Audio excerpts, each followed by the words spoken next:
खबीसुन नफ्स को गुस्ताखी रसूल पर उभारा जाता है। नबी पाक सल्लल्लाहु ताला अलैहि वसल्लम की शान में कोई गुस्ताखी करता है, वो इसीलिए कराया जाता है कि कौम मुस्लिम उम्मत मोहम्मदिया को देखें कि अभी ये होश में हैं कि मदहोश हो गए, हाथ पैर हिला रहे, आवाजें आ रही या सो गए, दुनिया देखती है।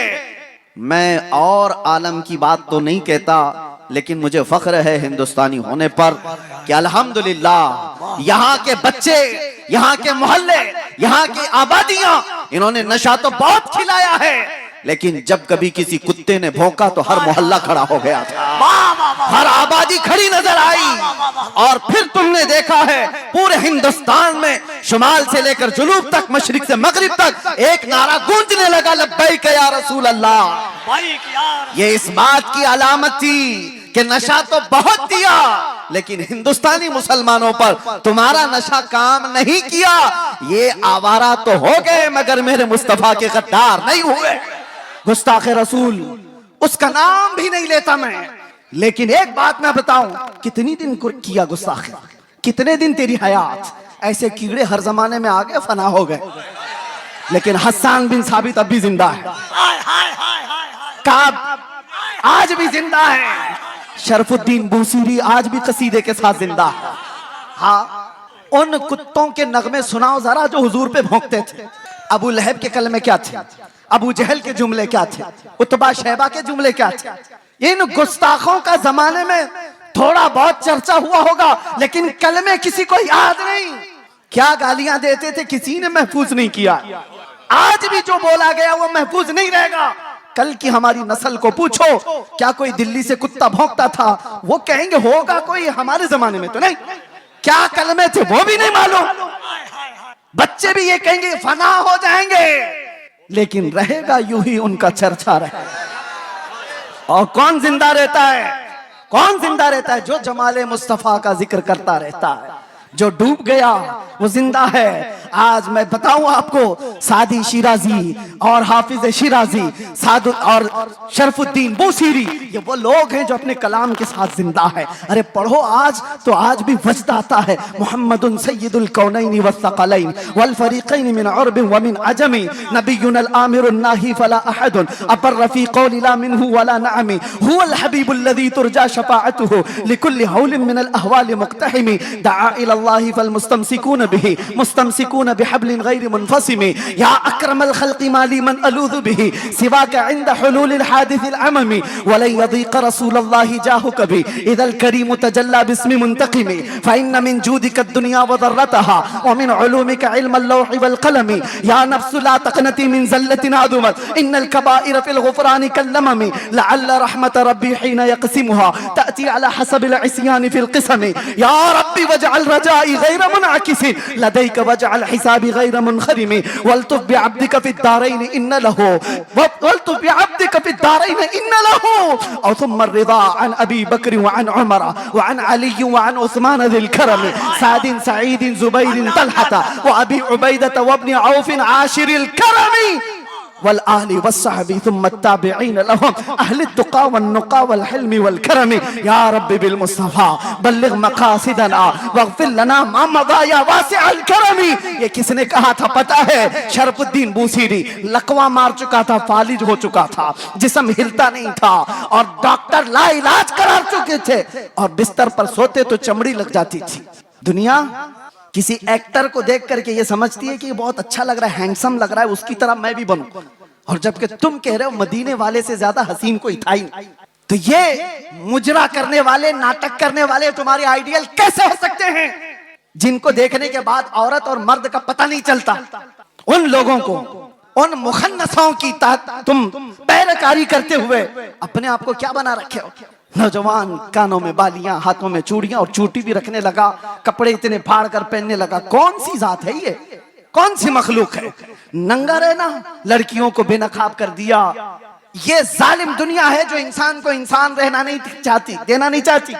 आज आपको पता है पूरी दुनिया में हुकूक का ढिंडोरा पीटने वाले इंटरनेट पे आज देख रहे होंगे एप्स्टाइन फाइल। क्या है ये, क्या है ये सब दुनिया के जालिम चेहरों की छुपी हुई तारीकियां। सब ताकत वाले नंगे हैं, तुम उनके पैरोकार ना हो। ये सब बड़े बड़े कुर्सियों पर बैठे हुए अंदर के रेपिस्ट हैं, अंदर के जिनाकार हैं, और ये दुनिया को सबक पढ़ाते हैं अमन का, ये दुनिया को सबक पढ़ाते हैं अखलाक का। आओ अखलाक की बात और हुस्न की बात करें तो ताजदार मदीना की बात। यहाँ जो कहा जाता है वो किया जाता है। यह नहीं है कि कुर्सी संभालने के बाद कुछ और कहा जाए और अमल कुछ और किया जाए। बारगाह मुस्तफा में आओ ऐ नौजवानों, मैं इसीलिए दर्द दिल के साथ पूछ रहा हूँ, ये तकरीर कोई सजाई भी नहीं कह रहा हूँ, दर्द दिल के साथ पूछ रहा हूँ। एक तरफ तुम कहते हो हुस्न वाला वो चेहरा था, फिर तुम्हारा चेहरा क्यों नहीं? तुम हुस्न वाले की पैरवी क्यों नहीं कर रहे?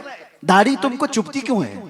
दाढ़ी तुमको डसती क्यों है? तुमको बुरी क्यों लगती है? इसलिए ना कि दुनिया वालों ने ताना देना चाहा कि मुल्ला बन गया, मौलवी बन गया, उनसे डर करके तुमने अपने आप को औरत बनाने के चक्कर में फंस गए। यानी कल को अगर ये तुम्हें कहने लग जाए कि तू बकरा लग रहा है, कपड़े उतार दे, तो नंगे घूमोगे। दुनिया जो कहेगी उस पर अगर अमल करते चले जाओ तो एक दिन ये नंगा बना कर रखेगी, कुत्ता बना कर रखेगी। इसीलिए हम कहते हैं तुम शेर हो, कुत्तों की चाल न चलो। तुम्हें अल्लाह ताला ने खैर उम्मत बनाया, तुम्हें अल्लाह ताला ने खैर उम्मत बनाया।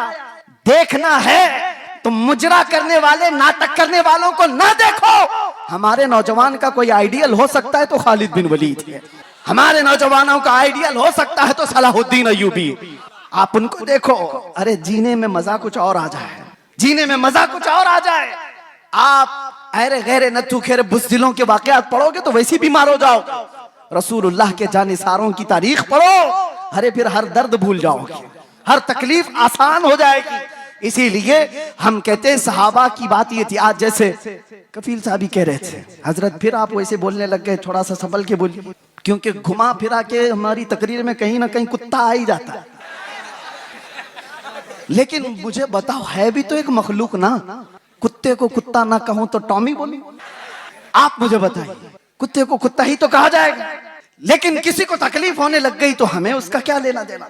अगर आप ये बताएं, ये कह रहे थे थोड़ा सा, मैं आपसे ये कहता हूं मेरे अजीजों, हम कानून के खिलाफ नहीं जा रहे, लेकिन बात अगर मेरे मुस्तफा की इज्जत की आएगी तो हम किसी आसपास की सरहद को नहीं देखते, हम अतराफ में घेरने वाली लाइनों को तोड़ देते हैं। इसलिए कि इंसान की फितरत है, कानून में भी मौजूद है।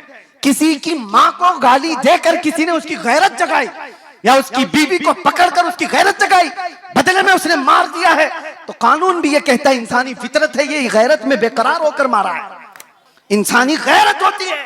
मैंने ये पढ़ा है बहुत सारे कानूनों में, फिर पता चला अरे इंसान को माँ की गैरत हो सकती है, बीवी की गैरत हो सकती है, 1000 माओं से ज्यादा मोहब्बत करने वाले रसूल के लिए क्यों नहीं हो सकती? हमारी गैरत रसूलुल्लाह के लिए क्यों नहीं हो सकती? और इसीलिए कहा है हमारे सहाबा ने जो हमें मसलक दिया था वो यही था, वो सारी गैरत रसूलुल्लाह के लिए रखते थे, मेरे आका के लिए। एक साहबी है जिनका बाप मुनाफिक था, अब्दुल्ला बिन उबई, उसने हुजूर को सिर्फ इतना, हुजूर के सहाबा को इतना कहा था, ये जिल्लत वाले लोग हैं जो मदीने में आ गए, हम इज्जत वाले लोग हैं और हम इन जलीलों को निकालेंगे मदीने से। उसने झगड़े में ये बात कही थी, मुनाफिक था। ग़ज़वा बनु मुस्तलक से लौटने के बाद बेटे ने सुन ली, बेटे को पता चला कि बाप ने ऐसी बातें की, तो बेटा आया और उसके बाद मदीना एंटर होने से पहले बाप का रास्ता रोककर खड़ा हो गया। कहा तुमने ये कहा रसूलुल्लाह के सहाबा को कि ये हिजरत करके आए हुए मक्का वाले जलील लोग हैं, हम मदीने वाले इज्जत वाले लोग हैं, हम इनको जलीलों को निकालेंगे। बाप ने कहा हज़रत तू मेरा बेटा है, तू पूछ रहा है? हाँ पूछूंगा, इसलिए कि अब तू मेरे बाप की मंजिल पर नहीं, गुस्ताखे सहाबा की मंजिल पे, रसूलुल्लाह के जानिसारों की गुस्ताखी। कहा रास्ता छोड़ दे। बेटे ने कहा कसम रब्बे जुल जलाल की, उस वक्त तक तुझे मैं मदीने में दाखिल होने नहीं दूंगा जब तक तू अलल ऐलान ये नहीं कहेगा कि मैं जलील हूँ, रसूलुल्लाह के सहाबा इज्जत वाले। उस सहाबी ने जब तक उसे बाप को मदीने आने नहीं दिया, जब तक उसने ये नहीं कहा चलो रास्ता छोड़ दो, मैं जलील हूँ, रसूलुल्लाह के सहाबा इज्जत वाले।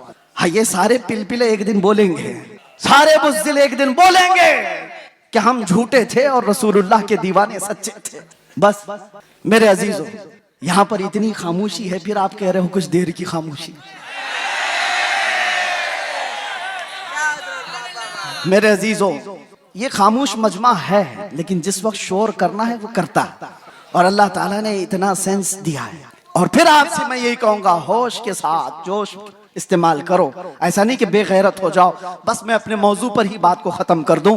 आओ हम इधर उधर की ना देखते हुए आज से रातों को ये तड़प लेकर के सोएं कि आंखें बंद हों कि जब रसूल पाक सल्लल्लाहु ताला अलैहि वसल्लम का दीदार हो जाए और यूं अर्ज करो, या रसूल अल्लाह मैं सो जाऊं या मुस्तफ़ा कहते कहते, खुले आंख सल्ले अला कहते कहते जिंदगी इस तरह से गुजरती जाए तो फिर देखना मेरे अजीजों, जिस गली से गुजरो तुम्हारा नाम पूछने की किसी को जरूरत नहीं होगी कि तू मुसलमान है कि क्या है। तुम्हें आजमाने के लिए लोग तुम्हारा नाम, तुम्हारे बाप का नाम, तुम्हारे दादा का नाम नहीं पूछेंगे। वो चलता हुआ दूर से देखकर कहेंगे खुशबू बताती है मदीने वाले का, इसकी चाल चलन बताती है मदीने वाले का है, इसका उठना बैठना बताता है मदीने वाले का है। लेकिन लाओ तो सही अपनी जिंदगी में रोजाना मेरे आका का कसरत से जिक्र करो, सुबह उठो शाम में उठो, कसरत से मेरे आका पर दुरूद पढ़ते जाओ। इसलिए कि जो जिसका जितना जिक्र करता है वो उसका फिदाई बनता चला जाता है, जिसका नाम ज्यादा लेता है उससे वो करीब होता ही चला जाता है। इसीलिए मेरे आका ने फरमाया क़यामत के दिन सबसे ज्यादा मुझसे करीब वो होगा जो सबसे ज्यादा दुरूद पढ़ता था। इकबाल से किसी ने पूछा था, तुम्हारा एक शेर इतना बुलंद है कि मोहम्मद से वफा तूने, तो हम तेरे हैं, ये जहां चीज है क्या लौह कलम तेरे हैं। हर एक की जुबान जद आम और खास है, इतनी तासीर है इकबाल के मुतालिक। मैंने सुना, बताया उसके अशार में लज्जत और तासीर इसलिए आई कि जिंदगी में उसने 1.25 करोड़ मर्तबा हुजूर पर दुरूद भेजा था।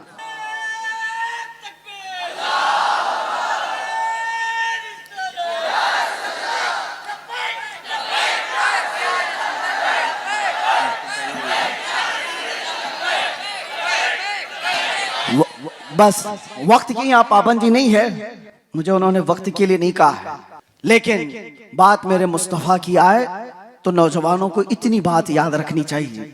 हम सबसे ज्यादा माँ बाप भाई बहन रिश्तेदार सारी दुनिया से ज्यादा हुजूर से जब तक मोहब्बत ना करे ईमान कामिल नहीं। लेकिन साथ में ये हदीस तो पता है, एक और हदीस, अगर आपने कह दिया या रसूल अल्लाह मैं आपसे बहुत मोहब्बत करता हूँ, कहोगे आप, कहते हो आई लव सैयदुना, ये तो अभी ट्रेंड चला था ना, सब जगह कहा आपने। सेम ये वर्ड एक सहाबी ने कहा था, वल्लाही इन्नी लउहिब्बका या रसूल अल्लाह, कसम खुदा की है अल्लाह के रसूल मैं आपसे मोहब्बत करता हूँ। ये जुमला वही है, लउहिब्बका या रसूल अल्लाह, मैं आपसे बेहद मोहब्बत करता हूँ। हुजूर ने क्या कहा, उन्जुर माजा तकूल, सोच के बोल क्या कह रहा है। समझ रहे हैं, अभी आपने कह तो दिया हम हुजूर से मोहब्बत करते हैं, मगर हुजूर कहते हैं सोच के बोल क्या कह रहा है। फिर उन्होंने वही जुमला कहा, कसम खुदा की है अल्लाह के नबी मैं आपसे बहुत मोहब्बत करता हूँ। हुजूर फिर फरमाते हैं उन्जुर माज़ा तक़ूल, सोच क्या बोल रहा है। 3 बार उस सहाबी ने कहा तो मेरे आका जानते हो क्या कहते हैं, हुजूर फरमाते हैं अगर तू अपनी बात में सच्चा है तो इंतजार कर, मुसीबतें इतनी तेजी से आएंगी जैसे पहाड़ से पानी आता है। हाँ, मोहब्बत रसूल का दावा करना सिर्फ हलवा पराठा खाने का नाम नहीं, बैठ कर नारे लगाने का नाम नहीं, ये शहादत गहे उल्फत में है कदम रखना। लोग आसान समझते हैं मुसलमान होना, हाँ तुम्हें इन तमाम मराहिल से गुजारा जाएगा। उलमा भी इस चीज के लिए तैयार रहे कि हमने हुजूर के नाम पर रोटियां बहुत खाई, इज्जतें बहुत कमाई, जो कुछ भी मिला है मेरे आका के नाम पर मिला है। लोग मेरी जो तारीफ कर रहे मौलाना कि जेल काट करके आ गए हुजूर के नाम पर, इज्जत रसूल के नाम पर, ये कुछ नहीं था, उशरे अशीर भी नहीं कहा जा सकता। वो अइम्मा इज़ाम है। हजरत मोहम्मद बिन हसन अस्करी 20 साल जेल में रहे, इमाम मूसा काजिम 7 साल जेल में रहे, जहर दे करके जेल में ही मारा गया, जेल से जनाजा निकला है। इमाम अहमद बिन हंबल ने 300 कोड़े खाए जिससे रीढ़ की हड्डी झुक गई। उन्होंने मोहब्बत मुस्तफा में ये सब बर्दाश्त किए। फिर आज हम ये कहते हैं मसलहत का पर्दा देखो, हिकमत की चादर में छुपे रहो। मैं पूछता हूँ, मैं जो बात कहने जा रहा था बीच में डिस्कनेक्ट हुई, एक सवाल मुझे बताओ, आज मुझे भी नसीहत करो, मेरे भी बच्चे हैं छोटे से, मेरा भी घर बार है, मेरे भी रिश्तेदार, मेरी माँ है, भाई बहन है, सबको दर्द होता है। लेकिन जो लोग नसीहत करते हैं कि बच्चों का ख्याल करो, घर का ख्याल रखो, बीवी बच्चों का, माँ बहनों का ख्याल रखो, उनके आंसू देखो, मैं पूछता हूँ वो बद्र में जाने वाले सहाबा के क्या बच्चे नहीं थे? उहद में मेरे आका के साथ जाने वालों की बहनें नहीं थी? उनका खानदान नहीं था? सबका खानदान था, बल्कि था तो ऐसा था एक जवान शहीद होकर गिर गया उहद के मैदान में। मदीने की खातून दौड़ती हुई आई हुजूर की बारगाह में, कहा सुना है मेरा जवान शहीद हो गया, अगर आप इजाजत दें तो उसकी लाश देखूं। एक बेटा मरा है, आप इजाजत दें तो मैं उसकी लाश देखूं। कहा जा इजाजत है। वो आती है तो जानते हो उस नौजवान का जुब्बा उठा करके पीठ पे हाथ फेरती है और उसके बाद फिर पलटाती है लाश और सजदे में गिर जाती है। देखने वाले साहबा ने पूछा माई क्या कर रही हो शहीद बच्चे के साथ? सुनो तवज्जो के साथ जो कहते हैं, घर बार भी देखो। वो खातून कहती है जब मेरा लाल निकल रहा था मैंने इसे नसीहत की थी कि बेटा अगर हुजूर पर कोई सख्ती आ जाए, जंग भारी पड़ जाए तो पीठ फेर कर भागना मत, अगर भागते हुए मारा गया तो मैं अपना